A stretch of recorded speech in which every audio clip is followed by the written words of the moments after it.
ಸೂರ್ಯನುದಯ ತಾವರೆ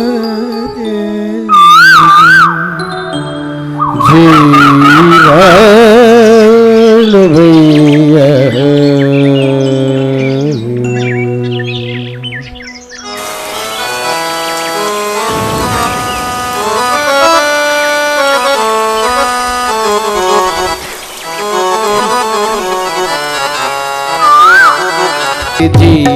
ಜೀವಾಳವಯ್ಯ ಸೂರ್ಯನುದಯ ತಾವರೆಗೆ ಜೀವಾಳವಯ್ಯ ಚಂದ್ರಮನುದಯ ನೈದಿಲೆಗೆ ಜೀವಾಳವಯ್ಯ ಚಂದ್ರಮನುದಯ ನೈದಿಲೆಗೆ ಜೀವಾಳವಯ್ಯ ಸೂರ್ಯನುದಯ ತಾವರೆಗೆ ಜೀವಾಳವಯ್ಯ ಪರಾಠವಿನಲಿ ಕೂಟ ಜೀವಾಳವೋ ಕುಪರಾಠವಿನಲಿ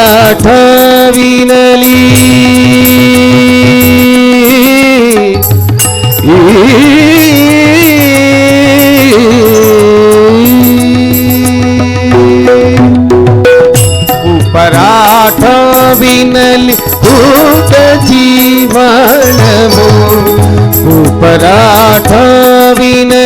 ಊಟ ಜೀವನವು ಒಲಿದ ಠಾವಿನಲ್ಲಿ ನೋಟ ಜೀವನವು ಒಲಿದ ಠಾವಿನಲ್ಲಿ ನೋಟ ಜೀವನವು ಕೂಡಲ ಸಂಗನ ಶರಣದ ಬರವೆ ಮಗೆ ಪ್ರಾಣ ಜೀವನವು. ಪ್ರಪಂಚದ ಎಲ್ಲವೂ ಸೃಷ್ಟಿಯಾಗೋದು ಎರಡು ಸತಿ. ಮೊದಲು ನನ್ನ ಮನಸ್ಸಿನಲ್ಲಿ, ಆಮೇಲೆ ನಿಜವಾದ ಪ್ರಪಂಚದಲ್ಲಿ. ಮೊದಲು ಬೇಕಾಗಿರೋದು ನಮ್ಮ ಜೀವನದ ಗುರಿಗಳು ಮತ್ತು ಸಾಕ್ಷಾತ್ಕಾರ. ನಮ್ಮ ಜೀವನದ 80 ವರ್ಷದ ಪಯಣಕ್ಕೆ ಏನಾದರೂ ತಯಾರಿ ಇದೆಯಾ? ಅಕಸ್ಮಾತಾಗಿ ಹುಟ್ಟುವುದು, ಅಕಸ್ಮಾತಾಗಿ ಸಾಯುವುದು. ಆದ್ದರಿಂದ ಮೊದಲು ನಾವೆಲ್ಲ ತಿಳ್ಕೋಬೇಕು, ಇವತ್ತು ನಕ್ಷೆ ಹಾಕಬೇಕು ಜೀವನಕ್ಕೆ. ಈ ಥರ ನಾನಿರಬೇಕು, ಈ ಥರ ಮುಂದುವರಿಬೇಕು. ಯುವಕನೇ, ಕಷ್ಟಪಟ್ಟು ಕೆಲಸ ಮಾಡುವುದು ಪ್ರಾಮುಖ್ಯವಲ್ಲ, ತೀಕ್ಷ್ಣತೆಯಿಂದ ಕೆಲಸ ಮಾಡುವುದು ಪ್ರಾಮುಖ್ಯ. ಸಮಯ ಅನ್ನುವಂಥದ್ದು ಎಲ್ಲರಿಗೂ ಈಕ್ವಲ್ ಆಗಿ ಕೊಟ್ಟಂಥದ್ದು. ಬುದ್ಧಿವಂತಿಗೆ ನಮ್ಮಲ್ಲಿರುವಂಥ ಹಣ ಬೇರೆ ಬೇರೆಯಾಗಿ ಬಂದಿರುತ್ತೆ ಜನರಿಗೆ. ಸಮಯ ಮಾತ್ರ ಪ್ರಧಾನಮಂತ್ರಿಗೂ ಭಿಕ್ಷುಕನಿಗೂ ಒಂದೇ. ಸೂಕ್ತವಾಗಿ ಹೇಳಬೇಕು ಅಂತಂದರೆ ನಮ್ಮ ಜೀವನದ ಯಶಸ್ಸಿಗೆ ಎರಡನೆಯ ಸೂತ್ರ ಏನು ಅಂತಂದರೆ ಸಮಯದ ಸದುಪಯೋಗ ಮತ್ತು ತೀಕ್ಷ್ಣತೆಯಿಂದ ಕೆಲಸ ಮಾಡುವಂಥದ್ದು. ಮಾನವೀಯ ಸಂಬಂಧಗಳು ನೀವು ಬಹಳ ಜನ ನೋಡಿರಬೇಕು. ಅವ್ರು ಹೋದರೆ ಸಾವಿರಾರು ಜನ ಅವರಿಂದ ಹೋಗ್ತಾರೆ. ಇನ್ನು ಬಹಳ ಜನ ಯಾವಾಗಲೂ ಏಕಾಂತವಾಗಿ ಇರ್ತಾರೆ. ಬೇಕಾಗಿದೆ ಅಂತಂದರೆ ಮಾನವೀಯ ಸಂಬಂಧಗಳು. ಅದನ್ನೇ ಬಸವಣ್ಣವರು ಹೇಳಿದ್ದು, ಮಾತನಾಡಿದರೆ ಲಿಂಗ ಮೆಚ್ಚಿ ಅಹುದು ಅಹುದು ಅಂತ ಹೇಳಬೇಕಂತೆ. ಬಹಳ ಜನ ಮಾತಾಡಿದ್ರೆ ಲಿಂಗ ಕಿಟಕಿಯಿಂದ ಹೋಗ್ಬಿಡುತ್ತೆ. 4ನೇದ್ದು ಮಾನಸಿಕ ಒತ್ತಡದ ನಿರ್ವಹಣೆ. ನೀವು ಬಹಳ ಜನ ನೋಡಿರಬೇಕು, ವಯಸ್ಸು 25, ಕಾಣಿಸೋದು 55. ಇನ್ನೂ ಬಹಳ ಜನ ವಯಸ್ಸು 55, ಕಾಣಿಸೋದು 25. ಕಾರಣ ಮಾನಸಿಕ ಒತ್ತಡದ ನಿರ್ವಹಣೆ ಇಲ್ಲದೆ ಇರುವುದು. ನಾನು ಎಲ್ಲಿ ನೋಡುತ್ತಾ ಇದ್ದೇನೆ ಅನ್ನೋದರ ಮೇಲೆ ನನ್ನ ಜೀವನ ನಿರ್ಭರವಾಗಿದೆ. ಹಾಗೆಯೇ ನಮ್ಮ ಜೀವನದಲ್ಲಿ ನಾವು 2 ಥರ ಕನ್ನಡಕ ಹಾಕ್ಕೊಂಡಿದ್ದೇವೆ. ಒಂದು ಸಕಾರಾತ್ಮಕ ಮನೋಭಾವನೆಯ ಕನ್ನಡಕ, ಮತ್ತೊಂದು ನೆಗೆಟಿವ್ ಮೆಂಟಲ್ ಆಟಿಟ್ಯೂಡ್.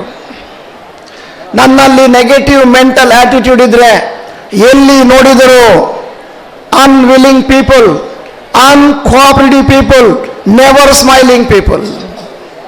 ಅದೇ ಪಾಸಿಟಿವ್ ಮೆಂಟಲ್ ಆಟಿಟ್ಯೂಡ್ ಕನ್ನಡಕ ಹಾಕ್ಕೊಂಡ್ಬಿಟ್ರೆ ಎಲ್ಲಿ ನೋಡಿದ್ರು ಬಹಳ ಒಳ್ಳೆಯ ವ್ಯಕ್ತಿಗಳು, ಯಾವಾಗಲೂ ನಿಮಗೆ ಸಹಾಯ ಮಾಡುವಂಥ ವ್ಯಕ್ತಿಗಳು, ಜೀವನದಲ್ಲಿ ಕಾಣ್ತಾರೆ.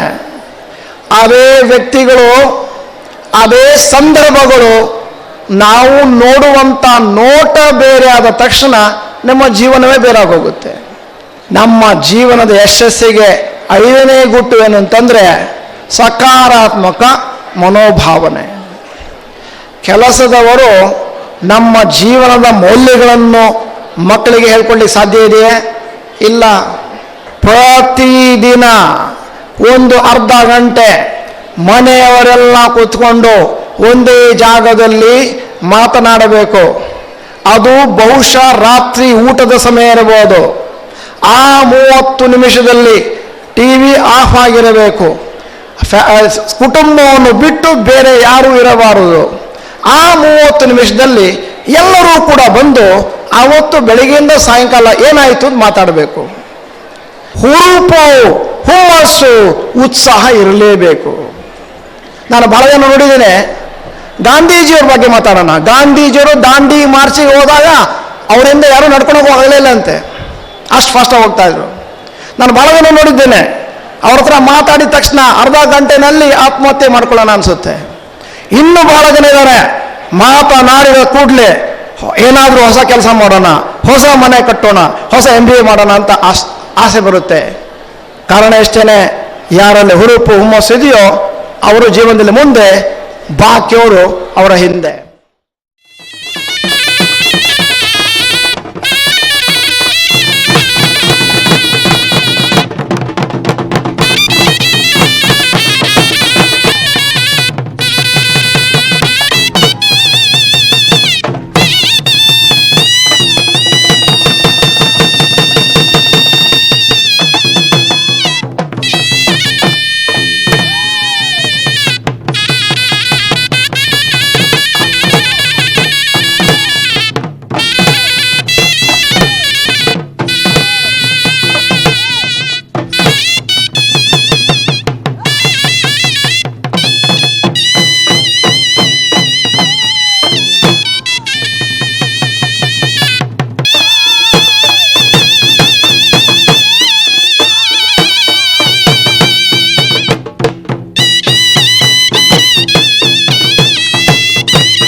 कामाख्या रूपे नमो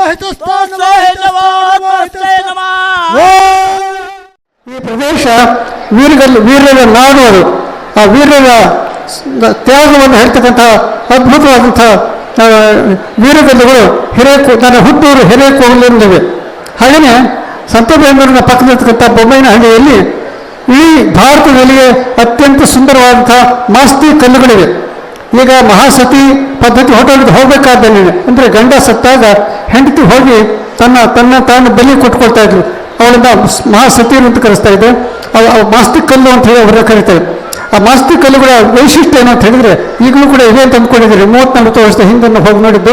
ಆ ಮಾಸ್ತಿ ಕಲ್ಲುಗಳು ಎತ್ತರವಾದಂಥ ಶಿಲೆಯ ಮುಂಭಾಗದಲ್ಲಿ ಮಾಸ್ತಿಯನ್ನು, ಆ ಮಹಾಸತಿಯನ್ನು ಚಿತ್ರವನ್ನು, ಶಿಲ್ಪವನ್ನು ಬಿಡಿಸಿದ್ರೆ ಹಿಂದುಗಡೆ ಅವರ ಜಡೆಯನ್ನು ಹಿಂಭಾಗದಲ್ಲಿ ಒಂದು ಜಡೆ ಇರೋ ಹಾಗೆ ಕೆತ್ತಿದ್ದಾರೆ. ಅಂದರೆ ಮಾಸ್ತಿಯ ಶಿಲ್ಪಗಳಿದ್ರೂ ಕೂಡ ಮಾಸ್ತಿಯ ಹಿಂಭಾಗದ ಭಾಗದಲ್ಲಿ ಜಡೆಯನ್ನು ಕೆಚ್ಚಿರ್ತಕ್ಕಂಥದ್ದಿಲ್ಲ. ಇದೊಂದು ಅತ್ಯಂತ ಅಪೂರ್ವ. ಹಾಗೆಯೇ ಕೊನೆಯದಾಗಿ ಚನ್ನಗಿರಿಯ ಒಂದು ಶಾಸನ ನಾವೆಲ್ಲರೂ ಗಮನಿಸಬೇಕಾದಂಥ ಒಂದು ಸಂಗತಿ. ಇಲ್ಲಿ ಒಬ್ಬ ವ್ಯಕ್ತಿ ಸರಳ ಯಾಚಕ ಬೃಂದ ಸಂದೋಹ ಸಹಾಯ, ಯಾರು ಭಿಕ್ಷುಕ ಬರ್ತಾರೆ ಅವರಿಗೆ ದಾನವನ್ನು ಕೊಡ್ತಾ ಇದ್ದವನು. ದಾನ ಕಾನೀನಂ, ಬಹಳವಾದ ಉದಾರವಾದ ದಾನಿ ಅದು. ವಿಭುಜ ವನಜವನ ಕಳಹಂಸಂ, ಜ್ಞಾನಿಗಳಿಂದ ಕಮಲಗಳ ಮಧ್ಯೆ ಇರ್ತಕ್ಕಂಥ ಹಂಸ ಎಂಬುದಾಗಿ ಅವನು ವರ್ತಿಸಿದೆ. ಪುರುಷಾರ್ಥದ ಕಣಿ, ಸತ್ಯದ ಕರು ಅವನು. ಸತ್ಯ ಎನ್ನುವ ಹಸು ಹಾಕಿದಂಥ ಕರು ಅವನು. ಇದು ಈ ಚನ್ನಗಿರಿ ಪ್ರದೇಶದ ಒಂದು ಹೆಮ್ಮೆಯ ಒಂದು ಸಂಗತಿಯ ಈ ಶಾಸನ ಅಂತ ಹೇಳಿ ಹೇಳಿದೆ. ಈ ತಳವಾಳು ಮಠ ಇವತ್ತು ಭಾರತಾದ್ಯಂತ ಪ್ರಸಿದ್ಧವಾಗಿದೆ. ಪೂಜ್ಯ ಸ್ವಾಮೀಜಿಯವರು, ಶಿವಮೂರ್ತಿ ಶಿವಾಚಾರ್ಯ ಸ್ವಾಮೀಜಿಯವರು ಪೀಠಾಧ್ಯಕ್ಷರು. ನನಗೆ ತಿಳಿದ ಮಟ್ಟಿಗೆ ಅದ್ಭುತವಾದಂಥ ಜ್ಞಾನವನ್ನು ಉಳ್ಳವರು, ಹೊರಗಿನ ಜ್ಞಾನವನ್ನು ಉಳ್ಳವರು, ಹಾಗೆಯೇ ಒಳಗಿನ ಜ್ಞಾನವನ್ನು ಪಡೆದಿರ್ತಕ್ಕಂಥವರು. ಭಾರತೀಯ ಸಾಹಿತ್ಯವನ್ನು ಸಮಗ್ರವಾಗಿ ಅಭ್ಯಾಸ ಮಾಡಿ, ಕನ್ನಡ ಸಾಹಿತ್ಯವನ್ನು ಅಭ್ಯಾಸ ಮಾಡಿ, ಧಾರ್ಮಿಕ ಗ್ರಂಥಗಳನ್ನು ಅಭ್ಯಾಸ ಮಾಡಿ, ವೇದ ವಿದ್ಯಾರ್ಥಿಗಳನ್ನು ಅಭ್ಯಾಸ ಮಾಡಿ ಅನೇಕ ಲೇಖನಗಳನ್ನು ಅವರು ಬರೆದಿದ್ದಾರೆ. ಅವರ ಗ್ರಂಥಗಳನ್ನು ನಾನು, ಅವರ ಲೇಖನಗಳನ್ನು ನಾನು ಓದಿದ್ದೇನೆ. ನಾನು ಈ ತರಳಬಾಳು ಕೇಂದ್ರ ಇದೆಯಲ್ಲ, ಆ ತರಳಬಾಳು ಕೇಂದ್ರದ ಮೂಲ ಮೌಲ್ಯಸಿದ್ಧ ಇರ್ತಕ್ಕಂಥ ಒಬ್ಬ ಶರಣ, ಒಬ್ಬ ಶ್ರೇಷ್ಠ ಸಂತ, ಒಬ್ಬ ಅತ್ಯಂತ ಅನುಭವವಾದಂಥ ಒಬ್ಬ ಮಿಸ್ಟಿಕ್ ಅಂತ ಕೂಡ ನಾವು ಹೇಳ್ಬೋದು. ಅವನ ಹೆಸರನ್ನು 15ನೇ ಶತಮಾನದ ಅನೇಕ ಶಾಸ್ತ್ರಗಳಲ್ಲಿ ಉಲ್ಲೇಖ ಮಾಡಿದೆ. ಸ್ಪಷ್ಟವಾಗಿ ಈ ಕರಪತ್ರದಲ್ಲಿ ಕೂಡ ಬರುತ್ತದೆ. ಬಸವಣ್ಣನವರ ಸಮಕಾಲೀನಾಗಿದ್ದಂಥ ಮೌಲ್ಯಸಿದ್ಧ ಅವರಿಂದ ಈ ತರಳಬಾಳು ಕೇಂದ್ರ ಸ್ಥಾಪಿತವಾಯಿತು, ಈ ಮಠ ಸ್ಥಾಪಿತವಾಯಿತು, ಈ ಪರಂಪರೆ ಉಳಿದುಕೊಂಡು ಬಂದಿದೆ ಅಂಥೇಳಿ. ಕೆಳಗಿನ ಜನಗಳನ್ನು ಮೇಲಕ್ಕೆ ಎತ್ತಿದವು. ಎಷ್ಟು ಮಟ್ಟಿಗೆ ಮೇಲಕ್ಕೆ ಎತ್ತಿದ ಅಂತ ಹೇಳಿದರೆ ಎಲ್ಲ ವರ್ಗದ ಜನ ಎಚ್ಚೆತ್ತು ಸಮಾನವಾಗಿ ಬದುಕಿದರು. ಶ್ರೇಷ್ಠವಾದಂಥ ವಚನಗಳಿಂದ ಬರಲು ಬಸವಣ್ಣ ಒಬ್ಬ ವೀರಶೈವದ ಆನ್ಮೀಕ ವಿಜ್ಞಾನಿ ಅಂತ ಹೇಳಿ ಹೇಳ್ಬೋದು. ಈಚೆಗೆ ಕೆಲವರು ಸ್ವಲ್ಪ ಅಂತಹ ಬಾಲಿಶವಾದ ಮಾತುಗಳನ್ನ ಹೇಳಿದ್ದಾರೆ. ವಚನಗಳು ಅಂತಕ್ಕಂಥವು ಏನು ಸಿದ್ಧಾಂತ ಶಿಖಾಮಣಿಯ ಕನ್ನಡ ಅನುವಾದಗಳು ಅಂಥೇಳಿ. ನಾನು ವಚನಗಳನ್ನು ಎಚ್ಚರಿಕೆಯಿಂದ ಅಭ್ಯಾಸ ಮಾಡಿದ್ದೇನೆ, ಸಿದ್ಧಾಂತ ಶಿಖಾಮಣಿಯನ್ನು ಕೂಡ ಎಚ್ಚರಿಕೆಯಿಂದ ಅಭ್ಯಾಸ ಮಾಡಿದ್ದೇನೆ. ಸ್ಪಷ್ಟವಾಗಿ ಸಿದ್ಧಾಂತ ಶಿಖಾಮಣಿ ವಚನಗಳಿಂದ ಈಚೆಗೆ ರಚಿತವಾದದ್ದು. ಅದರ ಕನ್ನಡ ಅನುವಾದಗಳು ಖಂಡಿತವಾಗಿಯೂ ಕೂಡ ವಚನಗಳು ಅಲ್ಲ. ವಚನಗಳು ಸ್ವತಂತ್ರ ಕೃತಿಗಳು. ಯಾವುದೇ ಅನುಸರಣೆ ಇಲ್ಲದೇ ತಮ್ಮ ಸ್ವತಃ ಅನುಭವಗಳನ್ನು ಒಬ್ಬ ಕವಿ ಭಾವಗೀತೆಯ ಹಾಗೆ ಹೇಳಿಕೊಳ್ಳುವ ಹಾಗೆ ವಚನಕಾರರು ಅವುಗಳನ್ನು ಹೇಳಿದ್ದಾರೆ. ಅದರಲ್ಲಿ ಬಸವಣ್ಣನಂತಹ ಒಬ್ಬ ವ್ಯಕ್ತಿ ಇದ್ದಾನೆ, ಅಲ್ಲನಂತಹ ಶ್ರೇಷ್ಠ ಅನುಭವ ಇದ್ದಾನೆ, ಅಕ್ಮಹಾದೇವಿಯಂತಹ ಶ್ರೇಷ್ಠ ಇನ್ನೊಬ್ಬ ಅನುಭವಿ ಇದ್ದಾರೆ. ಅಂತಹ ವಚನ ಸಾಹಿತ್ಯ ಇದೆಯಲ್ಲ, ಇವತ್ತಿಗೂ ಕೂಡ ನಮಗೆ ಸ್ಫೂರ್ತಿದಾಯಕ. ಕನ್ನಡಕ್ಕೆ ಶಾಸ್ತ್ರೀಯ ಭಾಷೆಯ ಸ್ಥಾನ ದೊರಕಲಿಕ್ಕೆ ಇದು ಈ ವಚನ ಸಾಹಿತ್ಯದ ಉಲ್ಲೇಖ ಇದೆಯಲ್ಲ, ಇದು ಬಹಳ ದೊಡ್ಡ ಸಹಾಯವನ್ನು ಮಾಡಿತು ಅಂತ ಹೇಳಿ ನಮ್ಮ ಗಮನಕ್ಕೆ ನಾನು ತರ್ತೇನೆ. ಯಾಕಂತ ಹೇಳಿದ್ರೆ ಸ್ವತಂತ್ರವಾದಂಥ ಸಾಹಿತ್ಯ, ಯಾವುದೇ ಸಾಹಿತ್ಯದ ಅನ್ಯ ಸಾಹಿತ್ಯದ ಅನುಕರಣೆ ಇಲ್ಲದೇ ತನ್ನ ಮಣ್ಣಿನಿಂದಲೇ ಸ್ವತಃ ಬೆಳೆದಿರ್ತಕ್ಕಂಥ ಒಂದು ಸಾಹಿತ್ಯ ಇರಬೇಕು. ವಚನ ಶಾಸ್ತ್ರೀಯ ಭಾಷೆಯಲ್ಲಿ ಅಂಥೇಳಿ ಒಂದು ಮಾನದಂಡ ಇದೆ. ಆ ಮಾನದಂಡವನ್ನು ಇದು ಸಂಪೂರ್ಣವಾಗಿ ಸಮರ್ಪಣೆ ಮಾಡುತ್ತೆ. ವೀರಶೈವ ಪರಂಪರೆಗೆ ಭಾರತೀಯ ಪರಂಪರೆಗೆ ಸೇರಿತಕ್ಕಂಥ ಈ ಮಠ ಈ ದಿವಸ ಅದ್ಭುತವಾದಂತಹ ರೀತಿಯಲ್ಲಿ ಈ ಒಂದು ಸಭೆಯನ್ನು ವ್ಯವಸ್ಥೆ ಮಾಡಿದೆ, ತಳಬಾಳು ಹುಣ್ಣಿಮೆಯನ್ನು ವ್ಯವಸ್ಥೆ ಮಾಡಿದೆ.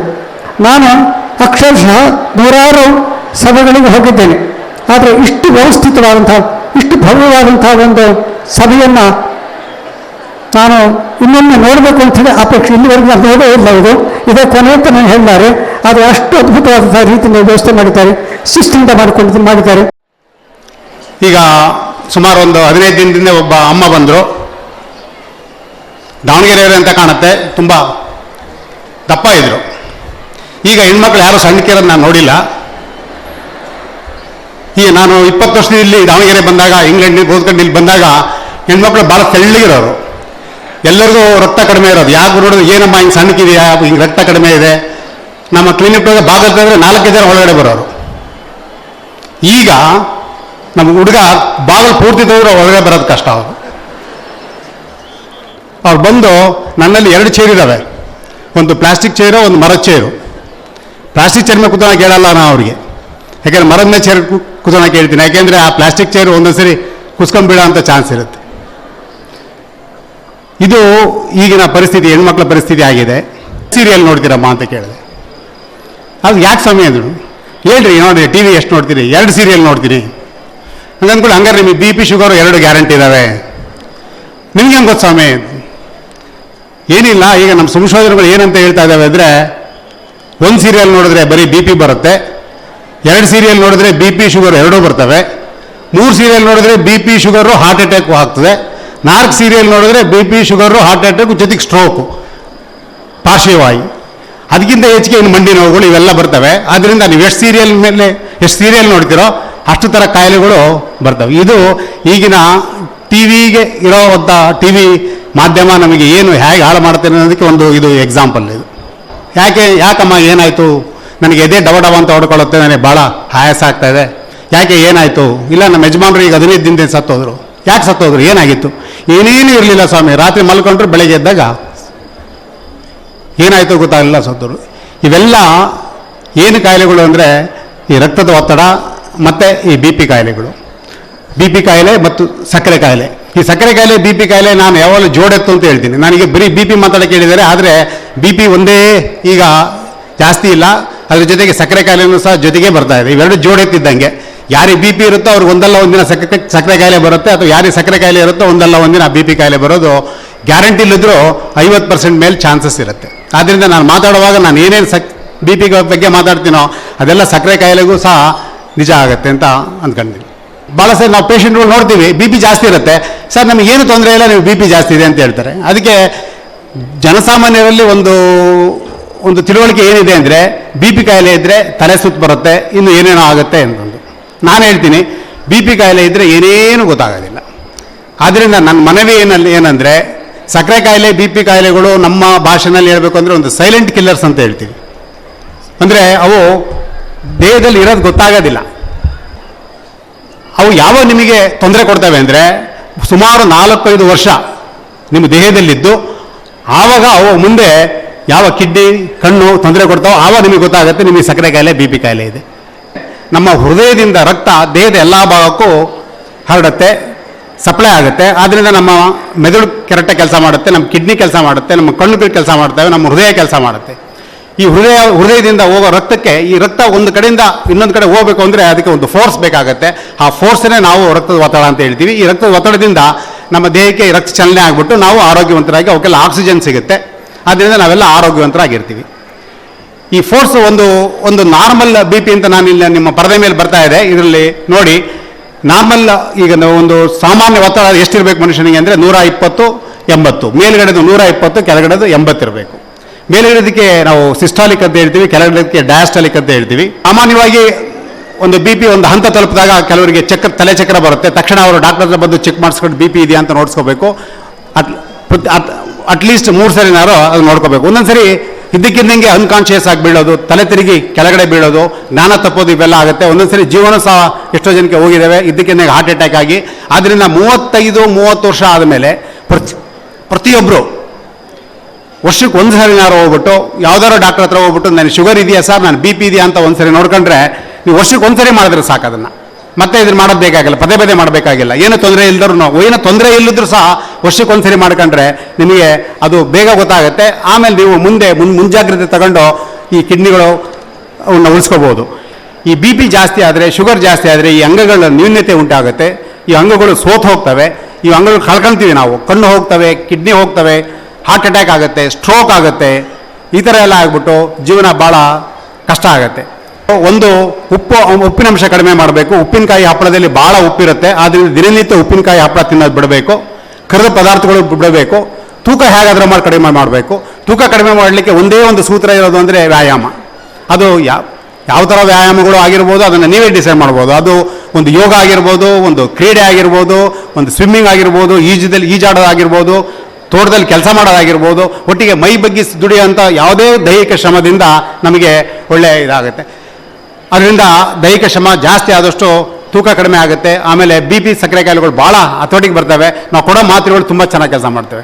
ಇದು ಧೂಮಪಾನ, ಈ ಮದ್ಯಪಾನ ಇದ್ರ ಬಗ್ಗೆ ಭಾಳ ಕಾಳಜಿ ವಹಿಸಿ ಅವನ್ನೆಲ್ಲ ನಿಲ್ಲಿಸಿದ್ರೆ ನಿಜವಾಗೂ ಬಿ ಪಿ ನಾರ್ಮಲಿ ಬರೋ ಚಾನ್ಸಸ್ ಇರುತ್ತೆ. ಇಲ್ಲಿ ಪರದೆ ಮೇಲೆ ನೀವು ನೋಡ್ಬೋದು, ಈ ಕ್ರೀಡೆಗಳು ನಾನಾ ಥರದ ಕ್ರೀಡೆಗಳು, ಯೋಗ ಇದೆ, ಧ್ಯಾನ ಇದೆ, ವಾಕಿಂಗ್ ಮಾಡ್ಬೋದು, ಜೊತೆಗೆ ಚೆನ್ನಾಗಿ ನಿದ್ರೆ ಮಾಡೋದು.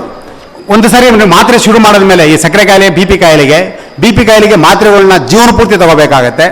ಒಂದು ಹಂತ ತಲುಪಿದ ಮೇಲೆ ಜೀವ ಪೂರ್ತಿ ತಗೋಬೇಕಾಗತ್ತೆ. ಭಾಳ ಜನ ಏನು ಮಾಡ್ತಾರೆ, ತಗೊಳ್ತಾರೆ ಸ್ವಲ್ಪ ದಿನ, ಅದು ನಾರ್ಮಲಿ ಬಂತು ಅಂತ ಬಿಟ್ಬಿಡ್ತಾರೆ. ಈಗ ಬಿಟ್ಬಿಟ್ಟು ಮತ್ತೆ ಅದು ಏನಾಗುತ್ತೆ ಅಂದರೆ ಜಾಸ್ತಿ ಆಗುತ್ತೆ. ಈ ಥರ ಮಾಡೋಂಗಿಲ್ಲ. ಆಗಾಗ ಡಾಕ್ಟರ್ ಹತ್ರ ಹೋಗ್ಬಿಟ್ಟು ಅದನ್ನು ಚೆಕ್ ಮಾಡಿಸ್ಕೊಂಡು ಬಿ ಪಿ ಕಾಯಿಲೆಗಳು, ಸಕ್ಕರೆ ಕಾಯಿಲೆಗಳು ಮಾತ್ರೆಗಳನ್ನ ಜೀವನ ಪೂರ್ತಿ ತಗೊಂಡು ನೀವು ಆರೋಗ್ಯ ಕಾಪಾಡ್ಕೋಬೇಕಾಗತ್ತೆ. ಅದಕ್ಕೆ ಈಗಿನಿಂದಲೇ ಎಲ್ಲ 30 ವರ್ಷದವರು 35 ವರ್ಷದಿಂದಾನೇ ನೀವು ದಿನನಿತ್ಯ ವಾಕಿಂಗ್ ಮಾಡೋಕ್ಕೆ ಶುರು ಮಾಡಿದ್ರೆ, ಯೋಗ ಶುರು ಮಾಡಿದ್ರೆ ಮುಂದೆ ಬಿ ಪಿ ಕಾಯಿಲೆ ಬರೋದಿಲ್ಲ.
ಸಿರಿಗೆರೆ ಮಠ ಹೃದಯಕ್ಕೆ ತುಂಬ ಹತ್ತಿರ.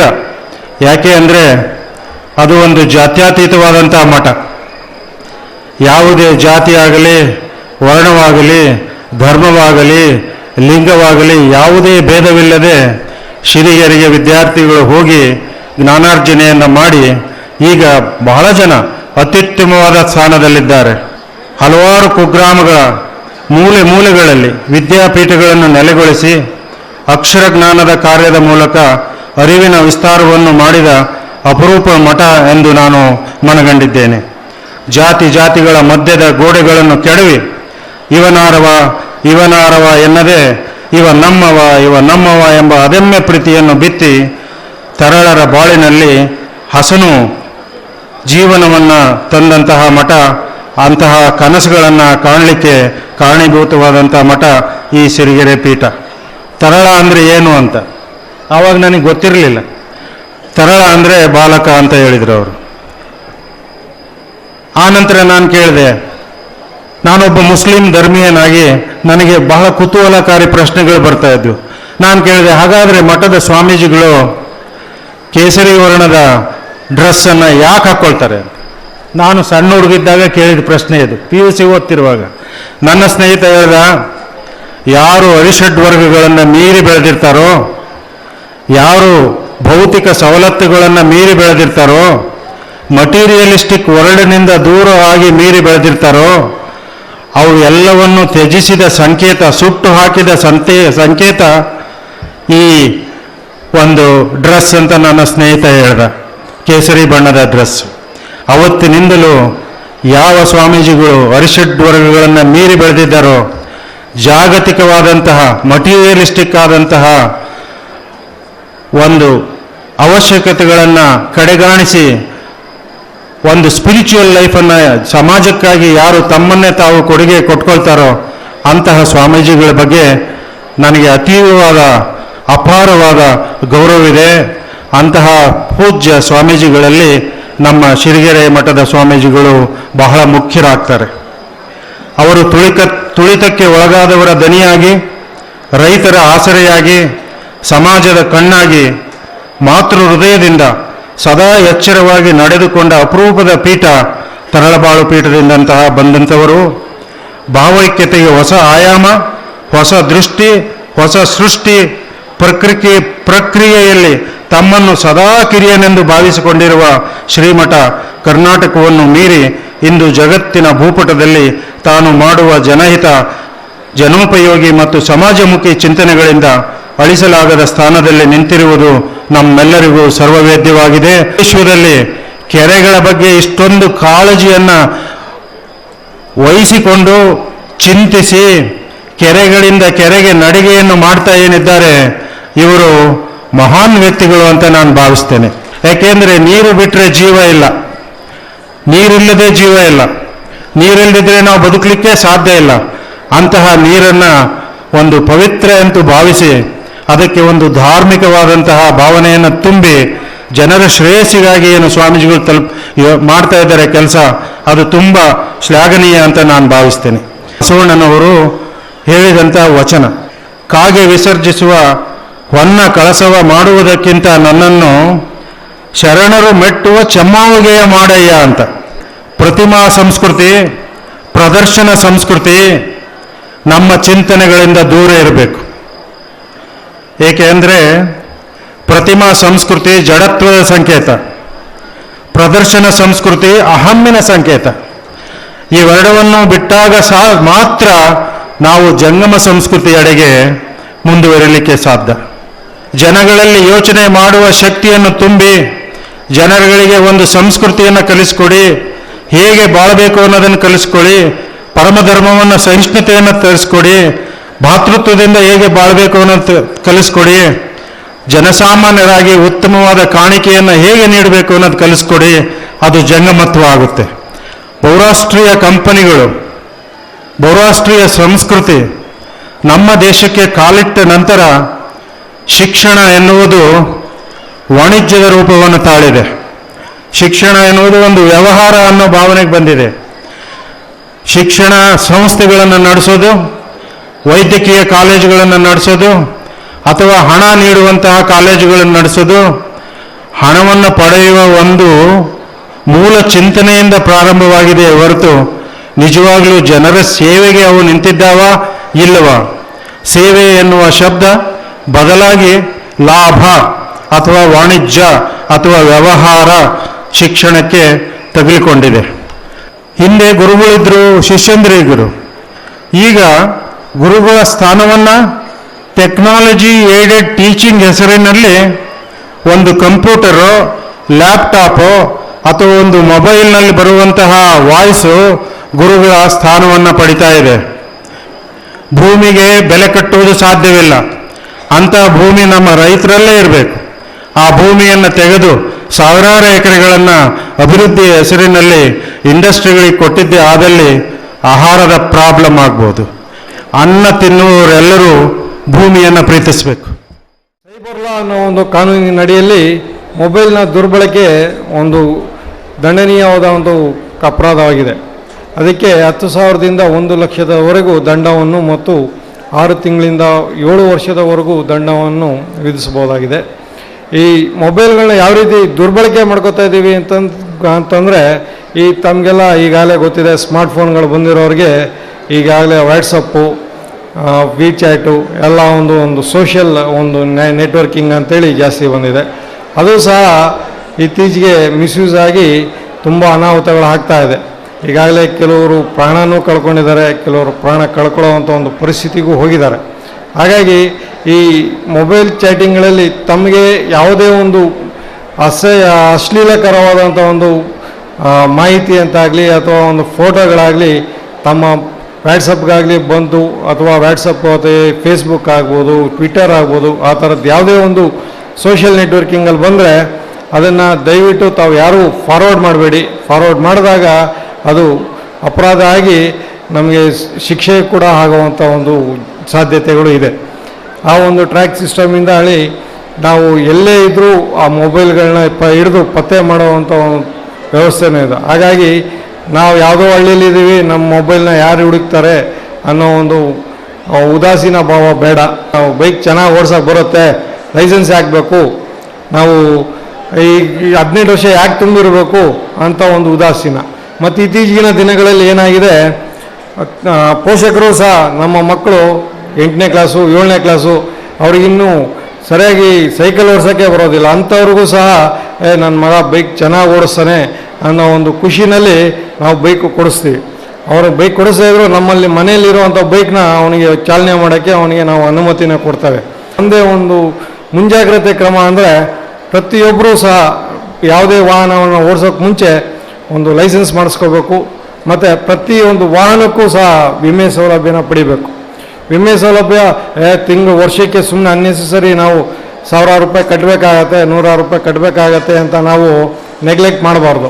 ವಿಶ್ವಸಂಸ್ಥೆಯ ಒಂದು ವರದಿಯ ಪ್ರಕಾರ ನಮ್ಮ ಭಾರತದಲ್ಲಿ ಅತಿ ಹೆಚ್ಚು ಅಪಘಾತಗಳಾಗ್ತಾ ಇದೆ, ಅಪಘಾತಗಳಿಂದ ಸಾವು ನೋವುಗಳು ಆಗ್ತಾ ಇದೆ. ಹೊಸ ಕಾನೂನು ಮಾಡಿ ನಾವು ಒಂದು ADR ಮೆಥಡ್ಸ್ ಅಂತ ಮಾಡಿದ್ದೀವಿ. ಅಂದರೆ ಆಲ್ಟರ್ನೇಟಿವ್ ಡಿಸ್ಪ್ಯೂಟ್ ರೆಸಲ್ಯೂಷನ್ ಸಿಸ್ಟಮ್. ಅಂದರೆ ನ್ಯಾಯಾಂಗದ ಒಂದು ಮಾಮೂಲಿ ಒಂದು ಪ್ರಕ್ರಿಯೆಗಳಲ್ಲದೆ ಬೇರೆ ರೀತಿಯ ಒಂದು ಕಾನೂನಿನಾತ್ಮಕ ಒಂದು ಪ್ರಕ್ರಿಯೆಗಳಿಂದನೂ ಸಹ ನಾವು ನ್ಯಾಯದಾನವನ್ನು ಮಾಡ್ತಾ ಇದ್ದೇವೆ. ಅದಕ್ಕೆ ಕೆಲವು ಲೋಕ್ ಅದಾಲತ್ ಮತ್ತು ಮೀಡಿಯೇಷನ್ ಅನ್ನೋದು ನಮ್ಮ ತಾಲೂಕು ಮಟ್ಟಗಳಲ್ಲಿ ಬಹಳ ಉಪಯುಕ್ತವಾದಂಥ ಒಂದು ಕಾರ್ಯಕ್ರಮ. ಮೀಡಿಯೇಷನ್ ಅಂದರೆ ಮಧ್ಯವರ್ತಿಗಳು ಇರ್ತಾರೆ, ನುರಿತ ತಜ್ಞರು, ಕೌನ್ಸಿಲಿಂಗ್ ಅಂತ ನಾವೇನು ಹೇಳ್ತೀವಿ, ಆ ಒಂದು ರೀತಿಯಲ್ಲಿ ತರಬೇತಿ ಪಡೆದಂಥ ವಕೀಲರು ಮೀಡಿಯೇಷನನ್ನು ನಾವು ನಡೆಸ್ತಾರೆ. ಮೀಡಿಯೇಷನ್ನಲ್ಲಿ ಇಬ್ಬರೂ ಪಕ್ಷಗಾರರನ್ನು ಸೇರಿಸಿ ಅವರಿಗೆ ಅವರ ಕಾನೂನಿನ ಬಗ್ಗೆ, ಅವರ ಒಂದು ಕೇಸಿನ ಬಗ್ಗೆ ಸಂಪೂರ್ಣ ಮಾಹಿತಿಗಳನ್ನು ನೀಡಿ ಅವರಿಬ್ಬರಿಗೂ ಒಂದು ಮಾಹಿತಿ ಕೊಟ್ಟು ಅವರಿಬ್ಬರೂ ಒಂದು ರಾಜಿಗೆ ಬರುವಂಥ ಒಂದು ವ್ಯವಸ್ಥೆ ಮಾಡಿ ರಾಜಿ ಮಾಡಿಸಿ ತಕ್ಷಣ ಕೇಸ್ಗಳನ್ನ ಮುಗಿಸುವಂಥ ಒಂದು ವ್ಯವಸ್ಥೆಯನ್ನು ಮಾಡ್ತಾ ಇದ್ದೇವೆ. ಮತ್ತು ನೆರವನ್ನು ಸಹ ಕೊಡ್ತಾ ಇದ್ದೇವೆ. ಕಾನೂನು ನೆರವು 1 ಲಕ್ಷಕ್ಕಿಂತ ಕಡಿಮೆ ಆದಾಯ ಇರುವಂಥ ಎಲ್ಲ ವ್ಯಕ್ತಿಗಳಿಗೂ ಮತ್ತು ಎಲ್ಲ ಮಹಿಳೆಯರಿಗೂ ಕಾನೂನಿನ ನೆರವು, ಉಚಿತ ಕಾನೂನಿನ ನೆರವನ್ನು ನಾವು ನಮ್ಮ ಸಮಿತಿಯಿಂದ ಕೊಡ್ತೇವೆ. ನಮ್ಮ ಸಮಿತಿ ನ್ಯಾಯಾಲಯದ ಆವರಣಗಳಲ್ಲಿದೆ. ಆ ಒಂದು ಸಮಿತಿಯ ಒಂದು ನೆರವನ್ನು ಸಹ ತಾವು ಎಲ್ಲ ಪಡೆದು ಕಾನೂನಿನಲ್ಲಿ ಇರುವಂಥ ಅವಕಾಶಗಳನ್ನು ಬಳಸ್ಕೊಂಡು ನಾವು ನೆಮ್ಮದಿಯಿಂದ ಜೀವನ ಮಾಡ್ಕೋಬೇಕು. ನನಗೆ 54 ವಯಸ್ಸು ರೀ. 70 kg ಹೆಣ್ಮಗಳು. ಆನೆ ಮರಿ ಬಂದಂಗೆ ಆಗ್ತದ ಮ್ಯಾಲ ವೇದಿಕೆ ಮೇಲೆ ಬಂದ್ರೆ. ಆದರೂ 70 kg ಭಾರವನ್ನು ಹೊತ್ತು ಈ ಕಲಬುರ್ಗಿ ಹೆಣ್ಮಗಳು ಲಗೇಜ್ ಹೊತ್ತುಕೊಂಡು ಕಾರ್ನಾಗ ಓಡಾಡ್ಲಾರ್ದೆ ಸಾದಾ ಬಸ್ನಾಗ ಓಡಾಡಿ ಎಲ್ಲ ಕಡೆ ಕಾರ್ಯಕ್ರಮ ಕೊಡುವಂಥ ಭಾಗ್ಯ ಬಸವಣ್ಣ ತಂದು ಕೊಟ್ಟಾನ. ಉದಯ ಟಿವಿಯ ಹರಟೆ ನನಗೆ ನಿಮ್ಮೆಲ್ಲರ ಪ್ರೀತಿ ಅಭಿಮಾನ ತಂದು ಕೊಟ್ಟಿದೆ ಎನ್ನುವ ಮಾತನ್ನು ಹೇಳ್ತಾ ನಾ ಎಲ್ಲ ಕಡೆ ಹೇಳ್ತಿರ್ತೀನಿ ರೀ. ನನ್ನ ತಂದೆ ದಿವಂಗತ ಎಸ್ ಜಿ ಸಾಲಿಮಠ ಅವರು ಸಿಂದಗಿ ಕಾಲೇಜಿನ ಪ್ರಾಚಾರ್ಯರಾಗಿದ್ದರು. ತಂದೆಯಿಂದಲೇ ಬಂದದ್ದು ಈ ಕಲೆ ಮತ್ತು ಕಲರು. ಬ್ಲಡ್ ಪ್ರೆಷರ್ ಬಗ್ಗೆ ಮಾತಾಡಾಗ ಹೇಳಿದರು, ನೀವು ಎಷ್ಟು ಸೀರಿಯಲ್ ನೋಡ್ತೀರಿ, ಎಷ್ಟು ವಯಸ್ಸಾಗಿದೆ ಅಂದರು. ನಾ ಎಲ್ಲ ಕಡೆ ಹೇಳ್ತಿದ್ದೆ, 54 ವಯಸ್ಸಾದ್ರೂ 70 kg ಇದ್ರೂ ಎಲ್ಲರೂ ಚಪ್ಪಾಳೆ ತಟ್ರಿ, no BP, no sugar, be happy. ಮೌಢ್ಯ ವಿರೋಧಿ ಶರಣರು ವಚನ ಸಾಹಿತ್ಯ ಹೇಗೆ ನಮ್ಮ ಮೂಢನಂಬಿಕೆ, ಅಜ್ಞಾನ, ಅಂಧಾನುಕರಣೆಗಳನ್ನು ಹೋಗಲಾಡಿಸಿ ಹೊಸ ಧರ್ಮ, ಹೊಸ ದೇವರು, ಹೊಸ ಬದುಕು, ಹೊಸ ಕಾಯಕವನ್ನು ಹೆಂಗೆ ನಮಗೆ ಬಸವಾದಿ ಶರಣರು ಶಿವಶರಣೆಯರು ಕೊಟ್ಟರು. ಕಳ್ಳನಾದಂತಹ ಉರಿಲಿಂಗ ಪೆದ್ದಿ ಮಹಾಶರಣನಾಗಿ ವಚನಗಾರನಾಗಿ ಎಷ್ಟು ಚಂದ ಬರೀತಾರೆ ನೋಡ್ರಿ. ಲೋಕದಂತೆ ಬಾರರು, ಲೋಕದಂತೆ ಇರರು, ಲೋಕದಂತೆ ಹೋಗರು ನೋಡಯ್ಯ ನಿಮ್ಮ ಶರಣರು. ಪುಣ್ಯದಂತೆ ಬಪ್ಪರು, ಜ್ಞಾನದಂತೆ ಇಪ್ಪರು, ಮುಕ್ತಿಯಂತೆ ಹೋಗುವರು ನಿಮ್ಮ ಶರಣರು, ಉಪಮಾತೀತರು ಅನ್ನುವ ಅರ್ಥದಲ್ಲಿ ನಮ್ಮ ಸಿರಿಗೆರೆಯ ಬೃಹನ್ಮಠದ ಶಿವಮೂರ್ತಿ ಶಿವಾಚಾರ್ಯರು, ಈ ಇಬ್ಬರು ಸಾಣೆಹಳ್ಳಿಯ ಶಿವಾಚಾರ್ಯರು 1000ಕ್ಕೊಬ್ಬ ಸತ್ಯ, ಲಕ್ಷಕ್ಕೊಬ್ಬ ಭಕ್ತ, ಕೋಟಿಗೊಬ್ಬ ಶರಣ ಅನ್ನುವ ಹಾಗೆ ಇಡೀ ನಾಡೇ ಜನ ಬೆರಗಾಗಿ ನೋಡುವಂಥ ಹಲವಾರು ಅನಾಥ ಮಕ್ಕಳಿಗೆ, ಬಡ ದೀನದಲಿತ ಮಕ್ಕಳಿಗೆ ತಾಯಿ ತಂದೆಯಾಗಿ ಗುರುವಾಗಿ ಎಲ್ಲ ಸೌಲಭ್ಯಗಳನ್ನು ಕೊಟ್ಟು ಶಿಕ್ಷಣ ಕ್ಷೇತ್ರದಲ್ಲಿ ಜಾಗೃತಿಯನ್ನು ಮಾಡಿ ಧಾರ್ಮಿಕ ಜಾಗೃತಿಯನ್ನುಂಟು ಮಾಡುವ ಸಾಹಿತ್ಯಿಕ ಕೃತಿಗಳನ್ನು ರಚಿಸಿದ ಆ ಪರಮ ಪೂಜ್ಯರಿರುವರಿಗೆ ಭಕ್ತಿಯ ಅಭಿಮಾನದ ನಮಸ್ಕಾರಗಳನ್ನು ಸಲ್ಲಿಸ್ತಾ, ಸುಟ್ಟ ಬೂದಿಯ ತಂದು ದಟ್ಟವಾಗಿಯೇ ಬೆಳೆದು ಶ್ರೇಷ್ಠ ಸ್ವರ್ಗವನ್ನು ಒಡರುವಡೆ ಕತ್ತೆತ ಪಟ್ಟ ಕೇಡೇನು ಸರ್ವಜ್ಞನ ವಚನ್ರಿ. ರಬ್ಬಗೆ 3 ಬಟ್ಟು ವಿಭೂತಿ ಹಚ್ಕೊಂಡು ನಾ ಸ್ವರ್ಗಕ್ಕೆ ಹೋಗ್ತೀನಿ ಅಂದ್ರೆ ಹುಚ್ಚ ಅಂದ್ ಚಂತನ ಬೂದಿಯಾಗ ಹೊಳ್ಳಾಡು ಕತ್ತಿ ಯಾಕೆ ಸ್ವರ್ಗಕ್ಕೆ ಹೋಗಂಗಿಲ್ಲ? ಸರ್ವಜ್ಞನ ಪ್ರಶ್ನೆ ರೀ. 3 ಎಳೆಯ ನುಟ್ಟಾತ ಹಾರುವೆಡೆ ಸ್ವರ್ಗಕ್ಕೆ, 3 ಎಳೆಯ ನುಟ್ಟಾತ ಹಾರುವೆಡೆ ಸ್ವರ್ಗಕ್ಕೆ, 100 ಎಳೆಯ ಕೌದಿ ಹೊದ್ದಾತ ಹಾರಲೇ ಕೈಯ ಸರ್ವಜ್ಞ. ಜ್ಯೋತಿ ಯಾವ ಜಾತಿಯಮ್ಮ ಜಗದೀಶ್ವರಿ, ಮೇಲು ಕೀಳು ಎಂದು ಮನುಜ ತಂದುಕೊಂಡದಳ್ಳುರಿ, ಗಾಳಿ ನೀರು ಬೆಳಕು ಭೂಮಿ ಗಗನಕ್ಕೆಲ್ಲಿ ಜಾತಿ, ಈ 5ರಿಂದ ಆದ ನಮಗೆ ಏಕೆ ಇಂಥ ಭ್ರಾಂತಿ. ರೈಲಿನಲ್ಲಿ ಪ್ರಯಾಣ ಮಾಡಿ ಬಂದೆ, ಅಲ್ಲಿ ಚಾಲಕ ಕಾಣಿಸಲಿಲ್ಲ. ರೈಲಿನಲ್ಲಿ ಪ್ರಯಾಣ ಮಾಡಿ ಬಂದೆ, ಅಲ್ಲಿ ಚಾಲಕ ಕಾಣಿಸಲಿಲ್ಲ. ವಿಮಾನದಲ್ಲಿ ಹಾರಿ ಬಂದೆ, ಅಲ್ಲೂ ಅಷ್ಟೇ ಚಾಲಕ ಕಾಣಿಸಲಿಲ್ಲ. ಇನ್ನು ಜಗದ ಚಾಲಕ ಕಾಣಿಸಲು ಸಾಧ್ಯವೇ? ಗಿಡದಿಂದು ದುರುವ ಎಲೆಗಳಿಗೂ ಮುದ ಚಿಗುರುವಾಗಲೂ ಒಂದೇ ಹದ, ಗಿಡದಿಂದು ದುರುವ ಎಲೆಗಳಿಗೂ ಮುದ ಚಿಗುರುವಾಗಲೂ ಒಂದೇ ಹದ, ನೆಲದ ಒಡಲಿನೊಳಗೇನು ನಡೆಯುವುದೋ ಎಲ್ಲಿ ಕುಳಿತಿಹನು ಕಲಾವಿದ, ಹೂವು ಹೊರಳುವವು ಸೂರ್ಯನ ಕಡೆಗೆ ನಮ್ಮ ದಾರಿ ಬರಿ ಚಂದ್ರನವರೆಗೆ, ಇರುಳಿನ ಒಡಲಿಗೆ ದೂರದ ಕಡಲಿಗೆ ಮುಳುಗಿದಂತೆ ದಿನ ಬೆಳಗಿದಂತೆ ಹೊರಬರುವನು ಕೂಸಿನ ಹಾಗೆ. ಸಾವಿಲ್ಲದ ಕೇಡಿಲ್ಲದ ರೂಹಿಲ್ಲದ ಚಲುವಂಗನ ಒಲಿದೆನವ್ವ, ಭವವಿಲ್ಲದ ಭಯವಿಲ್ಲದ ನಿರ್ಭಯದ ಚಲುವಂಗನ ಒಲಿದೆನವ್ವ ಅನ್ನುವಂಥ ಅಕ್ಕ ಮಹಾದೇವಿಯ ವಚನ. ಕಲ್ಲು ಮಣ್ಣು ಮರದಲ್ಲಿ ದೇವರನ್ನು ಹುಡುಕುವ ಹುಚ್ಚಪ್ಪಗಳಿರ ನಿಮ್ಮ ಅಂತರಂಗದಲ್ಲಿ ಭಗವಂತ ಇದ್ದಾನೆ ಅನ್ನುವಂಥ ಮಡಿವಾಳ ಮಾಚಿದೇವರ ವಚನ. ಇಂಥ 100 ವಚನಗಳು ನಮಗೆ ಸಾಕ್ಷಿಯಾಗ್ತವೆ. 2 3 ದೇವರೆಂದು ಉಬ್ಬುಬ್ಬಿ ಮಾತನಾಡಬೇಡಿ. ಸ್ವರ್ಗ ಮರ್ತ್ಯ ಪಾತಾಳದೊಳಗೆ ಒಬ್ಬನೇ ದೇವ, ಕೂಡಲ ಸಂಗಮ ದೇವ ಸ್ವಾಮಿ ನೀನು, ಶಾಶ್ವತ ನೀನು. ಆಕಾಶದಾಚೆಯಲ್ಲೋ ದೇವರಿಲ್ಲವೋ, ಹುಡುಕಬೇಡವೋ ಆ ಮಾಯಗಾರ ತಾನು ಇಳೆಯಲಿಲ್ಲವೋ, ಗುಡಿಯಲಿಲ್ಲವೋ, ಪ್ರೀತಿಯಲ್ಲಿ ಸ್ನೇಹದಲ್ಲಿ ಬರುವನು ಒಂದಾಗಿ, ಕಂಪಿನಲ್ಲಿ ತಂಪಿನಲ್ಲಿ ಬರುವನು ಹಿತವಾಗಿ, ಸಂತಸದಲ್ಲಿ ಸಂಭ್ರಮದಲ್ಲಿ ಮಕ್ಕಳ ನಗುವಾಗಿ ನಗುತ್ತಾ ನಗುತ್ತಾ ಬಾಳಿ ನೀವು 100 ವರ್ಷ. ಅವ ಡಾಕ್ಟರ್ ನಾಡು ಪಕ್ಕ ಇದ್ದನ್ರವ. ಮಕ್ಕಳೇ ನಾಳೆಗೆ ಸಿಕ್ಕಂಗೆ ಮಾತಾಡ್ತೀರ ಏನಪ್ಪ ಪೊಲೀಸ ನೀ ಒಳಗೆ ಹಾಕ್ತೀಯ, ನೀ ವಕೀಲ ವಾದ ಮಾಡಿ ಹೊರಗೆ ಕರ್ಕೊಂಬರ್ತೀಯ.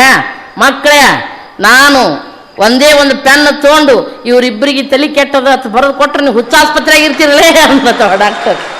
ಕೈ ಕೆಸರಾದರೆ ಬಾಯಿ ಮೊಸರೆಂಬ ಹಿರಿಯರ ಅನುಭವ ಸತ್ಯ, ಇದ ನೆನಪಿಡಬೇಕು ನಿತ್ಯ. ದುಡಿಮೆಯ ನಂಬಿ ಬದುಕು, ಅದರಲ್ಲಿ ದೇವರ ಹುಡುಕು. ಬಾಳಲ್ಲಿ ಬರುವುದು ಬೆಳಕು, ನಮ್ಮ ಬಾಳಲ್ಲಿ ಬರುವುದು ಬೆಳಕು. ತುತ್ತು ಅನ್ನ ತಿನ್ನೋಕೆ, 2 ಮುದ್ದೆ ಉಣ್ಣೋಕೆ, 4 ಲೀಟರ್ ನೀರು ಬೇಕು ಒಂದೇ ದಿನಕ್ಕೆ. ಹಣ್ಣು ಹಂಪಲು ತಿಂತಿರಬೇಕು ಹಾಯಾಗಿರಕ್ಕೆ. ದುರ್ವ್ಯಸನಿ ದುರಾಚಾರಿ ಎಂದೆನಿಸದಿರಯ್ಯ, ಲಿಂಗ ಪ್ರೇಮಿ ಜಂಗಮ ವ್ಯಸನಿ ಎಂದೆನಿಸಯ್ಯ ಕೂಡಲ ಸಂಗಮ ದೇವ. ನೀರ ಕಂಡಲ್ಲಿ ಮುಳುಗುವ ರಯ್ಯ, ಮರವ ಕಂಡಲ್ಲಿ ಸುತ್ತುವ ರಯ್ಯ, ಬತ್ತುವ ಜಲವ ಒಣಗುವ ಮರವ ನೆಚ್ಚಿದವರು ನಿಮ್ಮ ನೆತ್ತಬಲ್ಲರು ಕೂಡಲ ಸಂಗಮ ದೇವ. ಒಬ್ಬರ ಮನವ ನೋಯಿಸಿ ಒಬ್ಬರ ಮನೆಯ ಘಾತವ ಮಾಡಿ ಗಂಗೆಯಲ್ಲಿ ಮುಳುಗಿದಡೇನಾಗುವುದಯ್ಯ. ಅಲ್ಲಮ್ಮ ಪ್ರಭುಗಳು ಹೇಳ್ತಾರ, ಲಕ್ಷ ಲಕ್ಷ ಎಲ್ಲ ಗಂಗೆಯಲ್ಲಿ ಮುಳುಗಿದಡೇನು, ತುಟ್ಟ ತುದಿಯ ಎತ್ತಿ ಏರಿ ಕೂಗಿದಡೇನು. ಭಗವಂತ ಮನುಷ್ಯನಿಗೆ ಕೊಟ್ಟಿರತಕ್ಕಂಥ ಒಂದು ವರದಾನ ಅಂದರೆ ನಗು.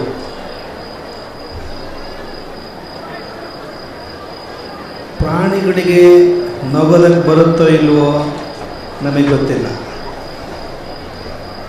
ಪ್ರಾಣಿಗಳಿಗೆ ಕೋಪ ಬರುತ್ತೆ, ಸಿಟ್ಟು ಬರುತ್ತೆ, ದುಃಖ ಉಂಟಾಗುತ್ತೆ, ಅವು ಕೀಟ್ಲೆ ಮಾಡ್ತವೆ, ಎಲ್ಲ ಸರಿ. ಆದರೆ ಮನುಷ್ಯ ನಕ್ಕ ಹಾಗೆ ನಗುತ್ತವೆಯೇ ಅನ್ನೋ ಒಂದು ಪ್ರಶ್ನೆ ಉತ್ತರ ನಮಗಿನ್ನೂ ಸಿಕ್ಕಿಲ್ಲ. ಅವು ನಗ್ತಾ ಇರ್ಬೋದೋ ಗೊತ್ತಿಲ್ಲ ನಮಗೆ. ಆದರೆ ಮನುಷ್ಯನ ನಗು ಏನಿದೆ ಅದೊಂದು ವಿಶೇಷತೆ. ಅದು ನಗುವಿನಲ್ಲಿ 2 ವಿಧಾನಗಳಿದ್ದಾವೆ. ಇನ್ನೊಬ್ಬರು ಕೀಟ್ಲೆ ಮಾಡಿ ನಗೋದು, ತನ್ನನ್ನು ತಾನೇ ಕೀಟ್ಲೆ ಮಾಡಿಕೊಂಡು ನಗಿಸೋದು. ದೊಡ್ಡವರುಗಳಿಗೆ ಬಹಳ ಮೆಚ್ಚುಗೆಯಾದಂಥ ಸಾಹಿತಿ ಮಹಾದೇವ ಬಣಕಾರರು. ಅವರು ಒಮ್ಮೆ ಹೃದಯದ ಆಘಾತ ಹೃದಯಾಘಾತ ಉಂಟಾಗಿ ಅವರೊಮ್ಮೆ ಆಸ್ಪತ್ರೆ ಸೇರಿದರು. ವೈದ್ಯರು ಪರೀಕ್ಷೆ ಮಾಡಿ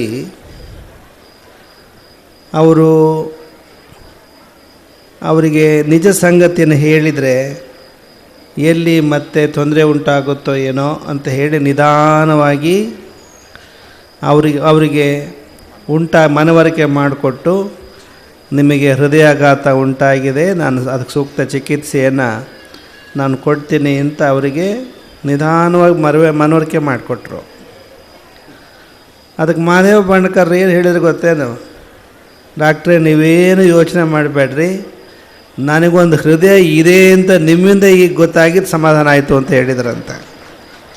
ಹಾಗೆ ಪ್ರತಿಯೊಬ್ಬ ವ್ಯಕ್ತಿಯು ತನ್ನ ಬದುಕಿನಲ್ಲಿ ಬರುವ ಆಘಾತಗಳನ್ನು ತನ್ನಿಂದ ಅವುಗಳನ್ನು ಬದಲಾವಣೆ ಮಾಡಲಿಕ್ಕೆ ಸಾಧ್ಯ ಇಲ್ಲ ಅನ್ನುವ ಪರಿಸ್ಥಿತಿ ಮನವರಿಕೆ ಆದಾಗ ಅದನ್ನು ಯಥಾವತ್ತಾಗಿ ಸ್ವೀಕರಿಸಿ ಮುಂದಿನ ಬದುಕಿನ ಗೊತ್ತು ಗುರುಗಳನ್ನು ಕಂಡುಕೊಳ್ತಕ್ಕಂಥದ್ದು ಅದು ಮನುಷ್ಯನ ಮನಃಶಾಂತಿಗೆ ಅದು ಕಾರಣೀಭೂತ ಆಗುತ್ತೆ. ಪಂಜಾಬ್ನವರು ಬಂದು ಅಭಿನಯಿಸಿದಾಗ ವೀರಾವೇಶದ ಆ ಒಂದು ಕುಣಿತದಲ್ಲಿ ನಿಮಗೆ ರಕ್ತದ ಒತ್ತಡ ಜಾಸ್ತಿ ಆಗಿರಬೇಕು ಇರಲ್ಲ ಅನೇಕರಿಗೆ. ಅಂಥ ಒಂದು ಭಯಾನಕ ದೃಶ್ಯ ನಿಮಗೆ ಕಣ್ಣಿಗೆ ಕಾಣಿಸ್ತು. ಆದರೆ ಕೈಯಲ್ಲಿ ಕತ್ತಿಯನ್ನು ಹಿಡಿದು ಝಳಪಿಸಿದ್ರು ಅದೊಂದು ಕಲೆಯಾಗಿತ್ತು. ಕೋಲನ್ನು ಹಿಡಿದು ತಿರುಗಿಸಿದಾಗ ಜಾನಪದದಲ್ಲಿ ಅದೊಂದು ಕಲೆ ಆಗುತ್ತೆ. ಆದರೆ ನಿಜ ಜೀವನದಲ್ಲಿ ಇಂಥ ಘಟನೆಗಳು ಘಟಿಸಿದರೆ ಅದು ಯುದ್ಧ ಆಗುತ್ತೆ, ಹೊಡೆದಾಟ ಆಗುತ್ತೆ. ಅಲ್ಲಿ ಅವರ ಮುಂದೆ ಪಂಜಾಬ್ನಿಂದ ಬಂದಿರತಕ್ಕಂಥ ಕಲಾವಿದರು ವೇದಿಕೆಯ ಮುಂಭಾಗದಲ್ಲಿ ಅವರಿಸಿದಂಥ ಎಲ್ಲ ಆಯುಧಗಳು, ಹಾಗೇ ಕಲ್ಪನೆ ಮಾಡಿಕೊಂಡ್ರೆ ಪಂಜಾಬಿನ ಆ ಸಮಾಜದವರು ಈ ದೇಶದ ಸಂರಕ್ಷಣೆಗೆ ಮಾಡಿರುವ ತ್ಯಾಗ, ಬಲಿದಾನ, ಅದನ್ನು ಎಷ್ಟು ನಾವು ಕೊಂಡಾಡಿದರೂ ಸಾಲದು. ಒಂದು ಕಡೆ ಕಾನೂನು, ಮತ್ತೊಂದು ಕಡೆ ಧರ್ಮ. ನಾವು ನಿಮಗೊಂದು ಪ್ರಶ್ನೆ ಹಾಕ್ತೀವಿ, ಕಾನೂನು ದೊಡ್ಡದೋ ಏನು ಧರ್ಮ ದೊಡ್ಡದೋ? ಬಹುತೇಕ ಜನರು ಧರ್ಮದಲ್ಲಿ ನಿಷ್ಠೆ ಉಳ್ಳಂಥವರು ಧರ್ಮವೇ ದೊಡ್ಡದು ಅಂತ ಹೇಳ್ಬೋದು. ಆದರೆ ಕಾನೂನು ಪಂಡಿತರು ನೋಬಡಿ ಈಸ್ ಎಬವ್ ಲಾ ಅಂತ ಹೇಳ್ತಾರೆ. ಯಾರೂ ಕಾನೂನಿಗೆ ದೊಡ್ಡವರಲ್ಲ, ಅತೀತರಲ್ಲ ಅಂತ. ಕಾನೂನನ್ನು ಕುರಿತಂತಹ ಒಂದು ಒಳ್ಳೆಯ ಸುಭಾಷಿತ ಆಂಗ್ಲ ಭಾಷೆಯಲ್ಲಿದೆ. Law is like a spider web. Law is like a spider web. It catches only flies and insects but not the eagle ಅಂತ. ಕಾನೂನು ಅದೊಂದು ಜೇಡರ ಬಲೆ ಇದ್ದ ಹಾಗೆ ಅಂತ. ಕಾನೂನಲ್ಲಿರ್ತಕ್ಕಂಥ ನಿಯಮಗಳೇನಿವೆ, ಕಲಂಗಳೇನಿವೆ, ಅವುಗಳ ಬೇರುಗಳು ಧರ್ಮದ ಉಪದೇಶದಲ್ಲಿ, ಧರ್ಮದಲ್ಲಿವೆ ಅಂತ ನಾವು ಹೇಳಲಿಕ್ಕೆ ಇಷ್ಟಪಡ್ತೇವೆ. ಇನ್ನು ಕಾನೂನಿಗೆ ಒಂದು ಪ್ರಾದೇಶಿಕ ಚೌಕಟ್ಟಿದೆ, ಅದರ ಧರ್ಮಕ್ಕೆ ಪ್ರಾದೇಶಿಕ ಚೌಕಟ್ಟಿಲ್ಲ. ನ್ಯಾಯ ಪ್ರದಾನ ಮಾಡುವಾಗ ಅನಿವಾರ್ಯವಾಗಿ ಕಾನೂನಿನ ಕಲಂಗಳನ್ನು ಅನುಸರಿಸಲೇಬೇಕಾಗತ್ತೆ ನ್ಯಾಯಾಧೀಶರು. ಈ ಸಂದರ್ಭದಲ್ಲಿ ಧರ್ಮ ದೊಡ್ಡದೋ ಕಾನೂನು ದೊಡ್ಡದೋ ಅನ್ನೋ ಪ್ರಶ್ನೆಗೆ ಚಿಂತನೆ ಮಾಡಲಿಕ್ಕಾಗಿ ನಮ್ಮ ಕಣ್ಣೆದುರಿಗೆ ನಡೆದಂತಹ, ನಿಮಗೆಲ್ಲ ಗೊತ್ತಿದೆ, ಪ್ರತಿ ಸೋಮವಾರ ನಮ್ಮ ಮಠದಲ್ಲಿ ನಾವೊಂದು ಸದ್ಧರ್ಮ ನ್ಯಾಯಪೀಠ ಅಂತ ಕಾರ್ಯಕಲಾಪ ನಡೆಸ್ತೀವಿ. ನಮ್ಮ ಮೇಲಿನ ಭಕ್ತಿಯಿಂದ ಬರ್ದನೋ, ಹೆಂಡತಿ ಮೇಲಿನ ಸಿಟ್ಟಿನಿಂದ ಬರ್ದನೋ ಅದನ್ನು ವಿಚಾರ ಮಾಡಲಿಕ್ಕೆ ನಾವು ಹೋಗಲಿಲ್ಲ. ಆ ಮಹಿಳೆಯ ಕೈ ಹಿಡಿದು ನಿಂತಿದ್ದಂಥ ಸಾಕ್ಷಿ ಕಟ್ಟೆಯಲ್ಲಿ ನಿಂತಿದ್ದಂಥ ಆ ಪುಟ್ಟ ಬಾಲಕಿ, 3-4 ವರ್ಷದ ಬಾಲಕಿಯ ನೋಡಿ ನಮ್ಮ ಮನಸ್ಸು ತುಂಬ ಕರಗ್ತು. ನಾವು ಮಾಡಿದ ತೀರ್ಪು ನೀಡಿದ್ದು 3. ನಮ್ಮ ತೀರ್ಪಿನಲ್ಲಿ ಬರೆದದ್ದು 1, ಮಠದ ಆಸ್ತಿ ಶಿಷ್ಯರೇ ಹೊರತು ಈ ಜಮೀನು ಕಾಣಿ ಅಲ್ಲ. 2ನೇ ತೀರ್ಪು, ಈ ಜಮೀನಿಗೆ ಆ ದಿವಂಗತನ ಪತ್ನಿ ಹಕ್ಕುದಾರಳೆ ಹೊರತು ಮಠ ಅಲ್ಲ. ಅವನು ವಿಲ್ ಬರೆದಿದ್ರು ಸಹ ಇದಕ್ಕೆ ಆಕೆನೇ ಹಕ್ಕುದಾರಳು. ಆದರೆ 3ನೇ ತೀರ್ಮಾನ, ಈ ಅವಳ ದಿವಂಗತನ ಮಗಳು, ಈಕೆಯ ಮಗಳು ಪ್ರಬುದ್ಧಮಾನಕ್ಕೆ ವಯಸ್ಸಿಗೆ ಬರೋವರೆಗೂ ಈ ಆಸ್ತಿಯನ್ನು ತಾಯಿ ಯಾರಿಗೂ ಪರಭಾರೆ ಮಾಡ್ತಕ್ಕದ್ದಲ್ಲ ಅಂತ ಹೇಳಿ ನಾವು ಆಕೆಗೆ ಆ ಜಮೀನನ್ನು ರಿಜಿಸ್ಟ್ರ್ ಮಾಡಿಸ್ಕೊಟ್ವಿ. ಸ್ವಯಾರ್ಜಿತ ಆಸ್ತಿಯನ್ನು ದಾರಿಯಲ್ಲಿ ಹೋಗ್ತಕ್ಕಂಥ ದಾಸೈಗೂ ಸಹ ಬರಿಬೋದು, ಅದನ್ನು ಪ್ರಶ್ನೆ ಮಾಡ್ತಕ್ಕಂಥ ಹಕ್ಕು ಯಾರಿಗೂ ಇಲ್ಲ ಅಂತ ಹೇಳಿದರು. ಹೀಗಾಗಿ ಆ ಮಹಿಳೆ ಕೋರ್ಟಿಗೆ ಹೋಗಿದ್ದರೂ ಸಹ ಆಕೆಗೆ ಕಾನೂನಿನ ಅಡಿಯಲ್ಲಿ ಆಸ್ತಿ ದಕ್ತಾ ಇರಲಿಲ್ಲ. ಆದರೆ ಧರ್ಮದ ಅಡಿಯಲ್ಲಿ ಆಕೆಗೆ ಧರ್ಮದ ದೃಷ್ಟಿಯಿಂದ ತೀರ್ಮಾನ ಮಾಡಿದಾಗ ಆಕೆಗೆ ಲಭಿಸ್ತು. ಇಲ್ಲಿ ಈಗ ಧರ್ಮ ದೊಡ್ಡದೋ ಕಾನೂನು ದೊಡ್ಡದೋ ಅನ್ನೋದನ್ನು ನೀವೆಲ್ಲರೂ ಕೂಡ ಗ್ರಹಿಸ್ತೀರಿ ಅಂತ ನಾವು ಭಾವಿಸ್ತೇವೆ. ಧರ್ಮ ದೊಡ್ಡದು, ಕಾನೂನು ದೊಡ್ಡದಲ್ಲ ಅಂತ ಹೇಳಲ್ಲ. ಆದರೆ ಕಾನೂನಿಗೆ ಕೆಲವು ಇತಿಮಿತಿಗಳಿರ್ತವೆ. ಹೃದಯ ಏನು ಹೇಳುತ್ತೆ ಅಂತಂದು ತೀರ್ಮಾನ ಮಾಡಲಿಕ್ಕಾಗಲ್ಲ, ಕಾನೂನು ಏನು ಹೇಳುತ್ತೆ ಅಂತ ತೀರ್ಮಾನ ಮಾಡಬೇಕಾಗತ್ತೆ. ಆದರೆ ಕಾನೂನು ಎಲ್ಲ ಧರ್ಮಗಳಲ್ಲಿರತಕ್ಕಂಥ ಒಳ್ಳೆಯ ಆದರ್ಶಗಳನ್ನೇ, ವಿಚಾರಗಳನ್ನೇ ಇಟ್ಟುಕೊಂಡು ಮಾಡಿದರೂ ಸಹ ಕೆಲವೊಮ್ಮೆ ಇಂತಹ ವಿಷಮ ಪ್ರಸಂಗಗಳು ಬಂದಾಗ ಕಾನೂನು ದುರ್ಬಲವಾಗುತ್ತೆ. ಮನುಷ್ಯ ಮನಸ್ಸಿನಲ್ಲಿ ಒಂದು ನಿಯಂತ್ರಣ ಇಟ್ಕೋಬೇಕು. ಈಗ ಹೆಣ್ಣುಮಕ್ಳದ್ದು ಈಗ ಒಂದು ಹೆಣ್ಣುಮಕ್ಕಳು ಕೂಡ ಆಸ್ತಿ ಹಕ್ಕುದಾರರು ಅಂತ ಬಂದುಬಿಟ್ಟಿದೆ. ಅದು ಸಾಮಾಜಿಕ ನ್ಯಾಯ ಒದಗಿಸಲಿಕ್ಕಾಗಿ ಸರ್ಕಾರ ಮಾಡಿರ್ತಕ್ಕಂಥ ಕಾನೂನು. ಆದರೆ ಆ ಕಾನೂನಿನ ದುರ್ಬಳಕೆಯಿಂದಾಗಿ ಕೌಟುಂಬಿಕ ಜೀವನದಲ್ಲಿ ಬಹಳಷ್ಟು ಕಲಹಗಳು ಈ ಕಾನೂನಿನಿಂದ ಉಂಟಾಗ್ತದೆ ಅನ್ನೋದು ನಿಮ್ಮೆಲ್ಲರಿಗೂ ಗೊತ್ತಿದೆ. ಹೀಗಾಗಿ ಕಾನೂನು ನಿಮ್ಮ ಹಿತಕ್ಕಾಗಿ ಮಾಡಿದರೂ ಅದನ್ನು ದುರ್ಬಳಕೆ ನೀವು ಮಾಡ್ಕೊಳ್ಳೋಕೆ ಹೋಗಬಾರ್ದು. ಕಾನೂನು ಇರೋದು ನಿಮ್ಮ ಒಳಿತಿಗಾಗಿ. ನೀವು ಏನು ಆಸ್ತಿ, ಹಣ, ಸಂಪತ್ತು ಎಲ್ಲಕ್ಕಿಂತ ಮಿಗಿಲಾಗಿ ಬೇಕಾಗಿರತಕ್ಕಂಥದ್ದು ಮಾನವೀಯ ಸಂಬಂಧಗಳು. ಆ ಮಾನವೀಯ ಸಂಬಂಧಗಳ ಹಿನ್ನೆಲೆಯಲ್ಲಿ ನೀವು ಯೋಚನೆ ಮಾಡಬೇಕು. ನಿಮಗೆ ಒಂದು ಮನಸ್ಸಿನ ನೆಮ್ಮದಿ ಬೇಕು ಅಂದರೆ, ಸಂತೋಷ ಬೇಕು ಅಂದರೆ, ನೀವು ಬರೀ ಕಾನೂನನ್ನೇ ಹುಡುಕಿ ನೀವು ಹೋಗದೆ ಧರ್ಮದ ದೃಷ್ಟಿಯಿಂದ ನಿನ್ನ ಅಂತಃಸಾಕ್ಷಿ, ಕಾನೂನು ಪಂಡಿತರೇ ಆಗಬೇಕು ಅಂತ ಏನಿಲ್ಲ, ನಿನ್ನ ಅಂತಃಸಾಕ್ಷಿಯನ್ನು ನೀನು ಕೇಳಿಕೊಂಡ್ರೆ ಯಾವುದು ಸರಿ ಯಾವುದು ತಪ್ಪು ಅನ್ನೋದನ್ನು ನಿನ್ನ ಅಂತಃಸಾಕ್ಷಿ ಖಂಡಿತವಾಗಿ ನೀನು ಹೇಳುತ್ತೆ. ಅದನ್ನು ಕಿವಿಗೊಟ್ಟು ಆಲಿಸ್ತಕ್ಕಂಥ ಒಂದು ಹೃದಯವಂತಿಕೆ ನಿಮಗೆ ಬೇಕು. ತರಳುಬಾಳು ಹುಣ್ಣಿಮೆ ಮಹೋತ್ಸವದ ಈ ಒಂದು ಸಂದರ್ಭದಲ್ಲಿ ನೀವೆಲ್ಲರೂ ಸಹ ಅಂಥ ನಿಮ್ಮ ಅಂತಃಸಾಕ್ಷಿಯನ್ನು ಕೇಳಿಸ್ಕೊಳ್ತಕ್ಕಂಥ ಪ್ರಾಮಾಣಿಕ ಪ್ರಯತ್ನವನ್ನು ನೀವು ಮಾಡುವ ಸಂಕಲ್ಪವನ್ನು ಮಾಡಿರಿ ಅಂತ ಈ ಸಂದರ್ಭದಲ್ಲಿ ಹೇಳಿ